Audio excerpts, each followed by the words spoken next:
y'all, guess who forgot that I needed to vlog this week? I am going to be covering the Hannah Montana Readathon, which is running from the 1st to the 7th, but I don't usually vlog on Sundays, and today was a really busy day for me, in which I did nothing but binge the TV show Superstore with my boyfriend. However, I do actually need to give you guys my TBR for this, and I'm going to be going for 3. I'll put a picture of the board right here for you guys to see. So for this one, I'm going to be doing the middle row. No, column. The one that goes horizontal. First off, for the prompt of Rockstar, a 5-star read, I'm going to be reading Get a Life, Chloe Brown by Talia Hibbert. This is a romance story in which Chloe Brown suffers from fibromyalgia, but after a near-death experience, she makes a list of things in order to get a life and wraps her handyman neighbor Red into helping her with it. I've heard tons of good things. It sounds really adorable and cute. It's a romance. I am just very excited for this, especially since I've been reading a horror book and a true crime book recently. I definitely need something happy and peppy to kind of bring my spirits back up. For the next prompt of Nobody's Perfect, a book with morally gray characters, I'm going to be doing The Lair of Dreams by Libba Bray. This is the sequel to The Diviners, and I am assuming there are definitely morally gray characters in this because there were some in the first book. I don't really know what this one's about because I don't want to talk about it given that it might be a little spoilery since it's the second in a series, but this is a mystery set in 1920s New York and it is a bit supernatural. Finally, for the last prompt of The Best of Both Worlds, which is Dual Perspectives, I will be reading I Killed Zoe Spanos by Kit Frick. I'm excited to read this. It is supposed to be a YA mystery focusing on this girl who initially moves to the small town and she looks exactly like this other girl named Zoe Spanos who recently went missing, and eventually she ends up confessing to Zoe's murder, but at the same time we are seeing from a different perspective of another teenager who's determined to solve this case and find out if the new girl really was responsible for Zoe's death. I think it has kind of a podcast element similar to Sadie. I really loved that element in Sadie, and I did get the audiobook of this just in case to see if that will work better. Well, I do know some people are going for a full blackout. I don't think I could read 9 books in a single week, especially because I have 2 doctor's appointments this week, so I kind of have a full schedule already. Happy Sunday.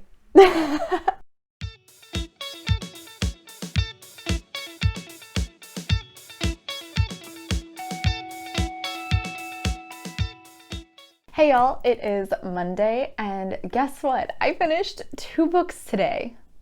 Too bad neither of them were for the Hannah Montana Readathon. Since that's what this vlog is supposed to be focusing on, I guess you guys are just gonna have to wait and hear about those in my November wrap-up. However, I have listened to some of the audiobook for Lair of Dreams, and I think I'm about 70 pages into it. We already have an additional point of view that I think is a new diviner. As frustrated as I'm getting with the cast in this book, I do have to say, great representation. Our new diviner is named Ling, and she is Irish and Chinese, I believe, and she also has braces on her legs, possibly because of polio, maybe an accident, haven't discussed it, but love to see that disability rep. So far, we've checked in with Evie, with Theta and Henry, with Sam, Jericho, and Will. I don't think we've seen anything from Memphis yet. Was that all the people in the last one? See, when I can't even remember all the characters, that's a problem for me. I don't know what to really dive into in terms of plot that won't be a little spoilery since this is the second book in a series, but I can tell you, Evie continues to be my least favorite. She is so annoying. That's all for now.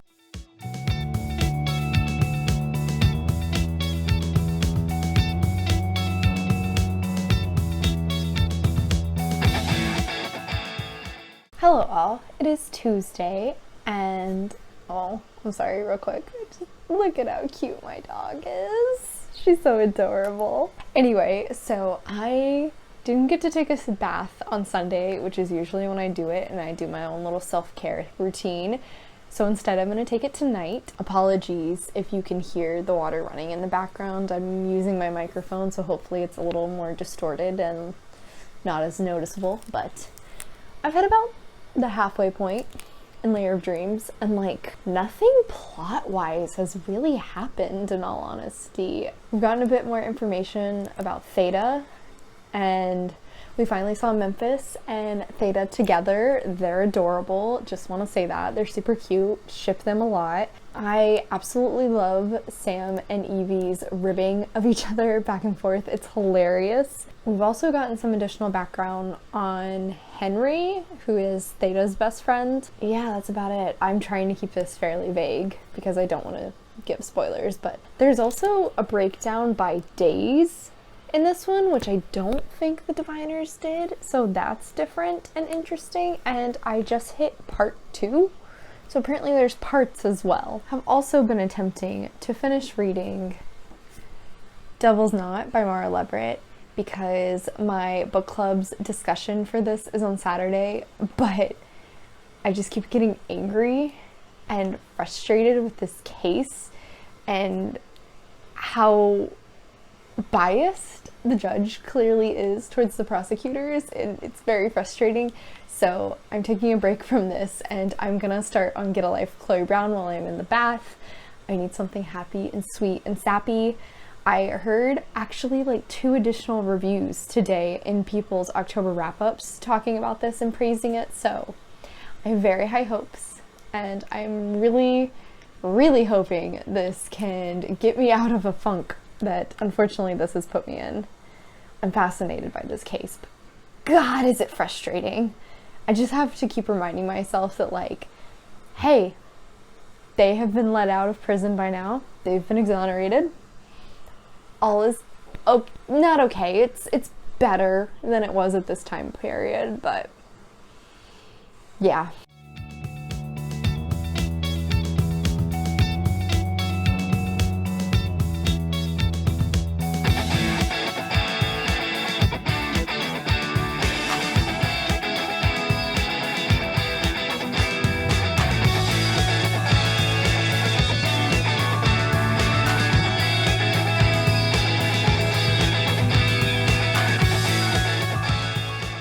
Hey y'all, it is Wednesday and I have gotten a lot read today, actually. I listened to a good bit of the audiobook for Lair of Dreams. Still not a lot happening plot-wise. I can definitely tell Libba Bray is setting up something to happen, and based on the audiobook, most of the like day sections have been maybe an hour.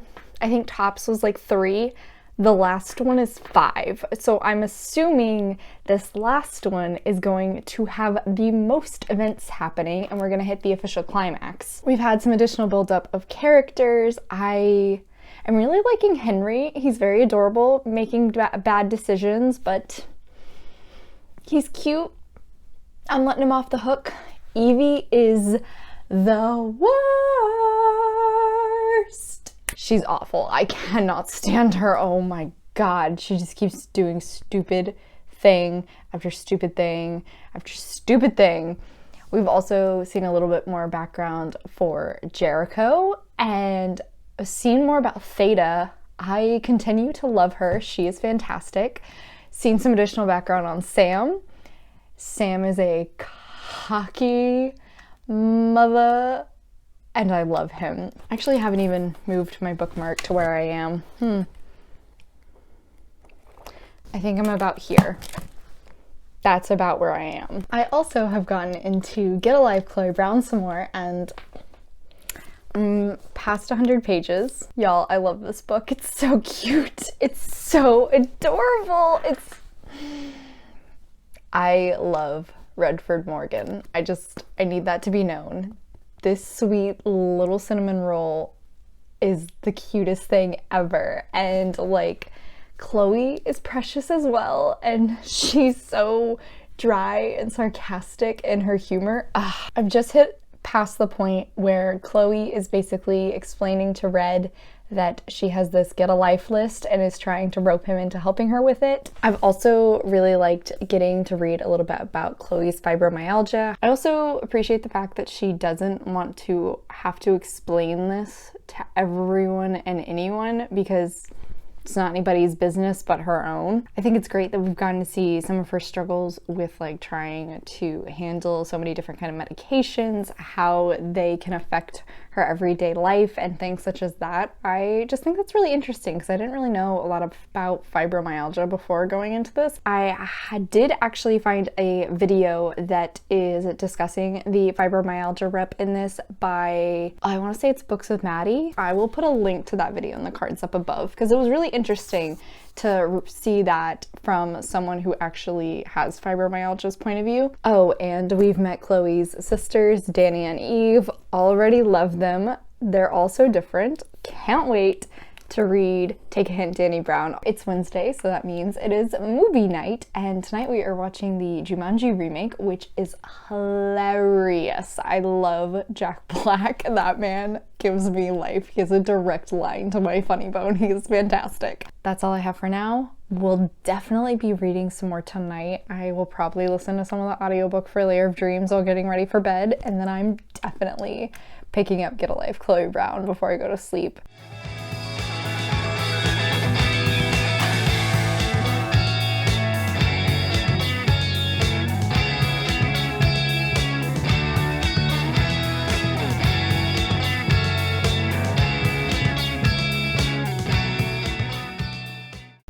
Hey y'all, so it's Thursday and I went to the eye doctor and got my eyes dilated, so I promise I'm not high. But because of that, I'm using only natural light from my window, so sorry if my room looks really dark. It's because the sun's already setting even though it's not even 5 o'clock yet. Daylight savings time, am I right? However, I have news. I have finished Lair of Dreams and like majority of this book had very little plot, and then the last 2 hours were nothing but. And I don't know how to feel about that. I will say, the characters grew on me a lot more in this, particularly Henry. I liked Ling, who we had added. I learned more about Jericho and I liked him. Evie is still absolutely atrocious. I want everyone to know that. And the love triangle in this was so stupid and unnecessary. And I predicted correctly in my Halloween 5x5 that it detracted from the plot at certain points, in all honesty. But the overarching story has me so intrigued that I kind of hate myself for the fact that I already know I'm gonna pick up the third book. I think it's called Before the Devil Breaks You. I finished this chunker, which was 600 pages for a readathon. Proud of myself. I have gotten farther into Get a Life, Chloe Brown. This really reads like a rom-com. I would love to see this become a movie, and it's making me so excited to try the sequels. I love Chloe's grandmother. Everybody calls her Gigi. I think she was like an opera singer or something, but she's super sassy. And she made a comment about how she loves that all of her granddaughters are really weird and unusual because her son was really normal and she didn't like that. And I thought that was... Thanks, Faith. I thought that was hilarious. I think that was her saying she enjoys it as well. I have also started onto I Killed Zoe Spanos by Kit Frick. This is also my friends and I's book club read for the month. Well, unofficial book club. We kind of just started it up. The audiobook has a full cast of characters, so I'm really liking that so far. That's really cool. We had a then and now timeline going, and the now timeline is in which our main character Anna has confessed to killing Zoe Spanos, and then we jump back, I think it was about 2 months into the past, where she has just moved to New York to become a au pair for this rich Long Island family. If you don't know what an au pair is, it's a nanny, because that's just rich people speak for nanny. That's about it that I've really seen so far, because I'm not even an hour into the audiobook, but I have high hopes for this. Like I said, very much reminds me of Sadie, and I loved that book. It was so good. So I'm hoping this hits those same buttons for me.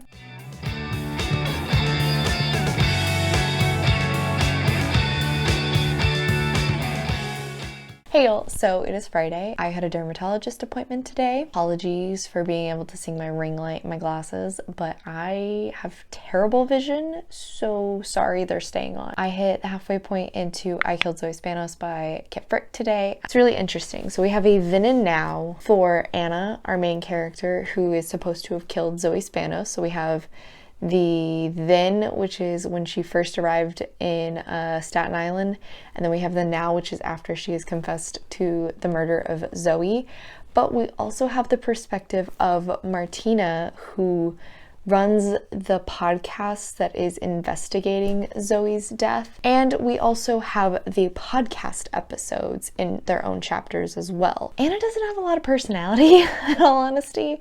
Her whole thing is like, she took this job to try and force some responsibility on herself because she's always been kind of a party girl. And now that she's going to college, she wants to be a little more adult. Since moving to this small town in this rich community, however, she's continuously been mistaken for Zoe, and it's kind of really shook some people up who were close to Zoe, including her sister, who is best friends with Martina, who runs the podcast. I've really enjoyed Martina's chapters. I think she is wanting to prove herself as a journalist, even though she's like only in high school, but at the same time, she also wants to help her best friend's family and ensure that the right person is being arrested for the crime. I've really enjoyed the podcast chapters. I've been trying to pinpoint what podcast it reminds me of, and I think I'm gonna go with the fall line, but like the earlier seasons of the fall line. This doesn't matter to anyone but me, but that's what my brain thinks about. We have also met Zoe's boyfriend in the then timeline. His name was Caden. He is actually the neighbor to the family that Anna is nannying for, so it was a bit of a shock for him when he saw Anna because she looks just like his missing girlfriend. It does have me a little apprehensive that the twist might be something to do with like a mental illness on Anna's part. I do just want to say there was this really funny scene where Esther, Zoe's little sister, gets mad at Martina for interviewing Anna on the podcast because she thinks it is showcasing Anna in a sympathetic light, and that in reality Anna has like masterminded all of this to get out of prison even though she confessed to it. All I could think was, do you think this 17-year-old girl is that much of a criminal mastermind? Really? In other news, I have hit past the halfway point in Get a Life, Chloe Brown. Chloe has finally started to realize that, hey, maybe the things I put on my list should be stuff I actually want to do. We've also seen a little bit farther into Red's background. Also, we started to get a little steamy. Gotta appreciate that. So, I have 2 books that I am halfway through that I need to finish tomorrow.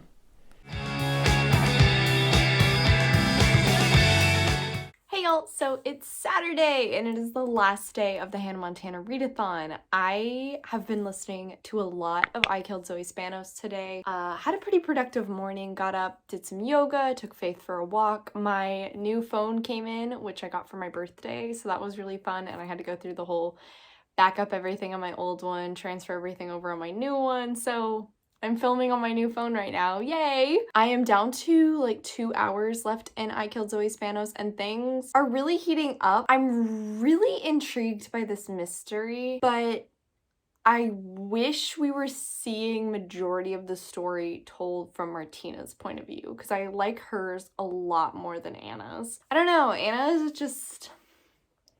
she's pretty vanilla. She doesn't have a lot of personality, and a lot of the decisions she's been making I just feel are kind of stupid and don't agree with. I don't know how I feel about this book yet. The mystery definitely has me in though. I will say that. This is like a solid 3.5 stars currently. I really don't know where the story's gonna end.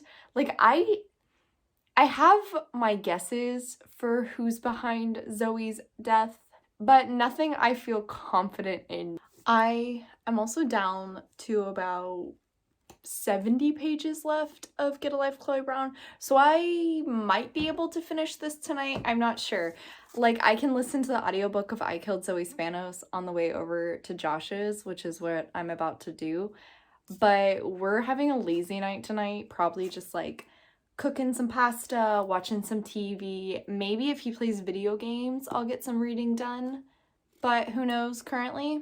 We shall see. Y'all, Talia Hibbert can write sexual tension so well. Like, and because of that, I'm so invested in this relationship, and it just keeps me coming back for more. I really think she has done a phenomenal job in writing this story.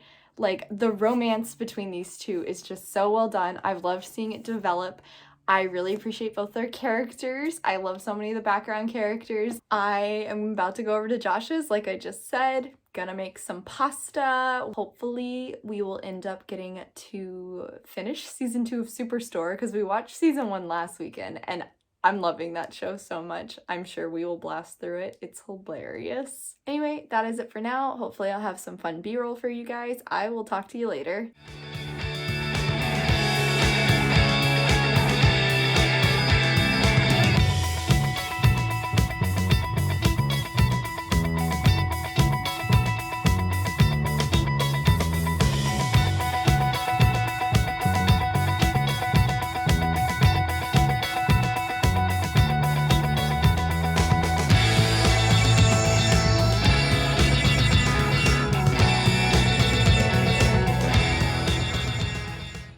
So it is Sunday and I figured we should officially finish out this vlog.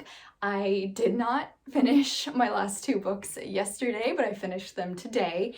And since I didn't read last Sunday, it kind of counts. I finished 3 books in a week. Woo! Good readathon, everybody. While we're doing this, I'm actually gonna be folding some laundry because I didn't do it yesterday. So first off, let's talk a little bit about I Killed Zoe Spanos. I liked the initial twist that basically showcased how Anna was tied into the story, but the end reveal of who actually killed Zoe Spanos, I just wasn't a fan. I don't know, it felt a little too unbelievable, and as though this death really was just caused by someone else's stupidity. There was also just an additional mystery that kind of got tossed in with it, that I understood why it was done and what its purpose was, but I didn't like it, I didn't care. I just had such a hard time connecting with any of these characters, and across the board, the story just felt so low stakes. I'm still not 100% sure on my rating yet. I think the writing in this was really well done, but I think that might have been my favorite part. Next, I also finished Get a Life, Chloe Brown, and this was such a good read. I cannot wait to pick up Take a Hint, Danny Brown, because Talia Hibbert's writing was fantastic. There's always that ending drama that takes place in romances, and I was a little worried it was going to be a miscommunication issue. Thankfully, it really wasn't. Instead, it was more of a Chloe and Red needing to become comfortable and confident in themselves before they could do so in becoming a couple. And I really appreciated that. I don't think that's something we see a lot in romance books, so I really liked it. If you know anything similar to that, definitely give me some recommendations in the comments down below. Redford Morgan continued to be a sweet baby angel who needs to be protected at all costs, and I loved him so much. So in the end, I finished all the books I needed to read for the Hannah Montana Readathon. Woo! I also ended up seeing that I had some book mail when I came home, and I got The House on the Cerulean Sea by TJ Klune. I am so excited to read this. It has been described to me as like Umbrella Academy kind of, where a caseworker for the department in charge of magical youth has to go to this orphanage which houses all of these different kids with magical powers. I've heard so many good things. I cannot wait to start reading this. I've just honestly needed an excuse to pick it up. And now that the Page Turner Book Club is choosing this for the November book, I finally have a reason. They have bullied me into reading it. This is usually hosted by Jess at Books Past Bedtime, Katie at Katie and Her Cats, and Mare at Mare Reads, but they are having a guest, which is my buddy Paige at the PM Reader. She actually did a awesome Bujo spread based on this book. I'll put a link to her video in the cards right here. Go watch it. She actually recreated the whole cover and it was beautiful. Alright y'all, so that is it for this week's reading vlog. As always, thank you so much for coming to my channel today, guys. I really appreciate it. Make sure to hit like and subscribe down below. I come out with videos on Monday and Friday, but until then, I hope you continue to have a terrific day. Bye!